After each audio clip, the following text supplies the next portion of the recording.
L'enseignement de la religion, de l'histoire, de la bienséance, tout en diluant en même temps, sous une avalanche d'expérimentations nouvelles dans le milieu de l'éducation, celui de la langue et des mathématiques.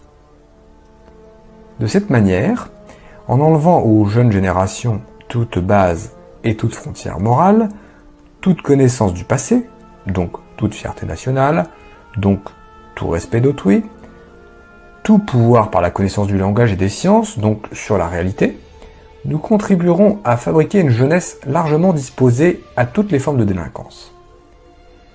Dans ce nouvel univers morcelé par la peur, les parents et leur abandon de toute responsabilité face à leur enfant, nous aurons la voie libre pour former à notre manière et selon nos objectifs premiers, une jeunesse où l'arrogance, le mépris, l'humiliation d'autrui seront considérés comme étant les nouvelles bases de l'affirmation de soi et de la liberté. Mais nous savons, à même l'expérience du passé, qu'une jeunesse semblable est d'ores et déjà condamnée à son autodestruction, car celle-ci est foncièrement individualiste, donc anarchiste par définition. En ce sens, elle ne peut aucunement représenter une base solide pour la continuité de quelque société que ce soit, et encore moins une valeur sûre pour la prise en charge de ces vieillards. Dans la même foulée, il est aussi impératif de faire créer une charte des droits et libertés individuelles et des bureaux de protection du citoyen, en faisant miroiter aux masses que ces innovations font partie intégrante de la modernité, des sociétés nouvelles du XXe siècle. De la même manière, et en même temps, mais à un autre niveau, faire voter de nouvelles lois pour le respect et la liberté individuelle, comme dans le cas de la famille, mais sur le plan de la société. Ces lois entreront en conflit avec les droits de la collectivité, menant ainsi les sociétés visées droit à leur autodestruction. Car ici l'inversion est totale.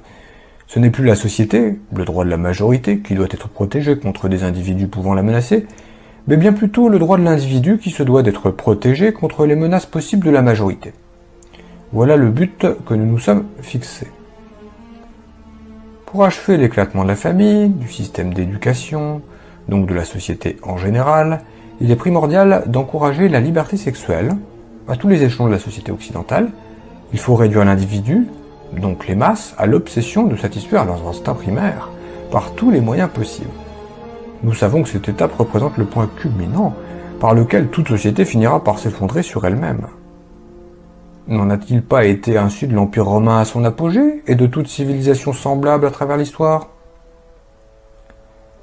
Par des hommes de science et des laboratoires financés par nos loges, nous avons réussi à faire mettre au point un procédé chimique qui révolutionnera toutes les sociétés occidentales et reléguera aux oubliettes pour toujours les principes moraux et religieux judéo-chrétiens.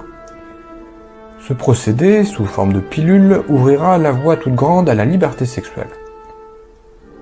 Liberté sexuelle sans conséquence et poussera les femmes des nations à vouloir briser avec ce qui sera alors perçu comme étant le joug du passé. L'esclavage des femmes soumises à l'homme et à la famille traditionnelle. Jadis, centre et pivot de la cellule familiale, la femme moderne, maintenant en tant qu'individu indépendant, voudra briser avec son rôle traditionnel, se détacher de la famille et mener sa vie selon ses propres aspirations personnelles. Rien de plus naturel, nous le savons, mais là où nous interviendrons fortement, ce sera d'infiltrer tous les nouveaux mouvements de contestation féminins, en poussant leur logique jusqu'à ses extrêmes limites de conséquences. Et ces limites se trouvent déjà inscrites dans l'éclatement définitif de la famille traditionnelle et de la société judéo-chrétienne. Cette libération sexuelle sera le moyen ultime par lequel il nous sera possible de faire disparaître de la conscience populaire toute référence au bien et au mal. L'effondrement de cette barrière religieuse et morale nous permettra d'achever le processus de la fausse libération de l'homme de son passé, mais qui en réalité est une forme d'esclavage, qui sera profitable à nos plans mondialistes. Cette porte ouverte pour l'encouragement à la liberté sexuelle, au divorce, à l'avortement sur demande, à la reconnaissance légale des diverses formes d'homosexualité, nous aidera à modifier en profondeur les bases historiques du droit légal des sociétés. Elle sera un atout majeur pour pousser l'ensemble des individus à un relâchement général des mœurs, pour diviser les individus les uns par rapport aux autres, selon leurs instincts et leurs intérêts propres, pour détruire l'avenir de la jeunesse en la poussant aux expériences néfastes de la sexualité active et de l'avortement. Et pour briser moralement les générations futures en les poussant à l'alcoolisme, aux drogues diverses, dont nos officiers supérieurs des loges internationales se chargeront d'en prendre le contrôle au niveau mondial, et au suicide, celui-ci considéré par une jeunesse désabusée et abandonnée à elle-même comme étant une fin chevaleresque. Décevons la jeunesse des nations en lui montrant ses parents comme étant irresponsables, irreligieux, immoraux, ne cherchant en définitive que le plaisir, l'évasion et la satisfaction effrénée de leurs instincts au profit du mensonge, de l'hypocrisie et de la trahison. Faisons du divorce et de l'avortement une nouvelle coutume sociale acceptée par tous. Poussons-la ainsi à la criminalité sous toutes ses formes et à se réfugier en groupes distincts hors d'atteinte du milieu familial qu'elle percevra inévitablement comme étant une menace pour sa propre survie. Le tissu social étant ainsi bouleversé à jamais, il nous sera dès lors possible d'agir sur le politique et l'économique des nations afin de les soumettre à notre merci, pour en venir à accepter de force nos plans d'un nouvel ordre mondial. Car, il faut bien se l'avouer, les nations, dépourvues qu'elles seront alors de pouvoir compter sur une jeunesse forte, sur une société où les individus regroupés autour d'un idéal commun, renforcés par des remparts moraux indéfectibles, auraient pu lui apporter son soutien historique, ne pourront qu'abdiquer à notre volonté mondiale. Ainsi pourrons-nous alors inaugurer ce qui fut tant annoncé par nos créations passées, à savoir le système communiste qui prophétisait une révolution mondiale mise en branle par tous les rejetés de la Terre, puis le nazisme par lequel nous avions annoncé un nouvel ordre mondial pour 1000 ans. Voilà notre but ultime, le travail récompensé de tous les malheureux morts, au labeur pour son accomplissement depuis des siècles, disons-le haut et fort, tous les frères des loges passées, morts dans l'anonymat pour la réalisation de cet idéal qui nous est maintenant possible de toucher du bout des doigts.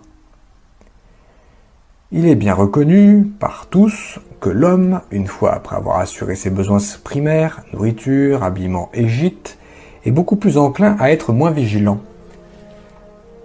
Permettons-lui d'endormir sa conscience tout en orientant à notre guise de son esprit, en lui créant de pures pièces des conditions économiques favorables. Donc, pendant cette période des années 70 où nos agents s'infiltreront partout dans les différentes sphères de la société pour faire accepter nos nouvelles formes de normes dans l'éducation, le droit légal, le social et le politique, nous verrons à répandre autour de lui un climat économique de confiance, du travail pour tous, l'ouverture du crédit pour tous, des loisirs pour tous, seront nos tandems pour la création illusoire d'une nouvelle classe sociale. Nouvelle classe sociale que nous nommerons la classe moyenne. Car une fois nos objectifs atteints, cette classe du milieu, située entre les pauvres séculaires et nous les riches, nous la ferons disparaître en lui coupant définitivement tout moyen de survie. En ce sens, nous ferons des États-nations, les nouveaux parents des individus, à travers ce climat de confiance où nos agents internationaux auront fait le nécessaire pour écarter tout spectre de guerre mondiale, nous encouragerons la centralisation à outrance pour l'État. De cette manière, les individus pourront acquérir l'impression d'une liberté totale à explorer, pendant que le fardeau légendaire des responsabilités personnelles sera transféré à l'État. C'est ainsi qu'il nous sera possible de faire augmenter d'une manière vertigineuse le fardeau de l'État, en multipliant sans limite aucune la masse des fonctionnaires intellectuels. Assurés pour des années à l'avance d'une sécurité matérielle, ceux-ci seront par conséquent de parfaits exécutants du pouvoir gouvernemental, en d'autres termes, de notre pouvoir. Créer ainsi une masse impressionnante de fonctionnaires qui à elle seule formera un gouvernement dans le gouvernement, quel que soit le parti politique qui sera alors au pouvoir. Cette machine anonyme pourra nous servir un jour de levier lorsque le moment sera venu pour accélérer l'effondrement économique des États-nations, car ceux-ci ne pourront pas indéfiniment supporter une telle masse salariale sans devoir s'endetter au-delà de leurs moyens. D'un autre côté, cette même machine qui donnera une image froide et insensible de l'appareil gouvernemental, cette machine complexe et combien inutile dans beaucoup de ses fonctions, nous servira de paravent et de protection contre les populations. Car qui osera s'aventurer à travers les dédales d'un tel labyrinthe en vue de faire valoir ses doléances personnelles? Toujours pendant cette période d'étourdissement général, Nous en profiterons aussi pour acheter ou éliminer selon les nécessités du moment tous les dirigeants d'entreprises, les responsables des grands organismes d'État, les centres de recherche scientifique dont l'action et l'efficacité risqueraient de donner trop de pouvoir aux États-nations. Il ne faut absolument pas que l'État devienne une force indépendante en elle-même qui risquerait de nous échapper et de mettre en danger nos plans ancestraux. Nous veillerons aussi à avoir une mainmise absolue sur toutes les structures supranationales des nations. Ces organismes internationaux doivent être placés sous notre juridiction absolue. Dans le même sens, et pour garantir la rentabilité de notre influence auprès des populations, nous devrons contrôler tous les médias d'information. Nos banques verront donc à ne financer que ceux qui nous sont favorables, tandis qu'elles superviseront la fermeture des plus récalcitrants.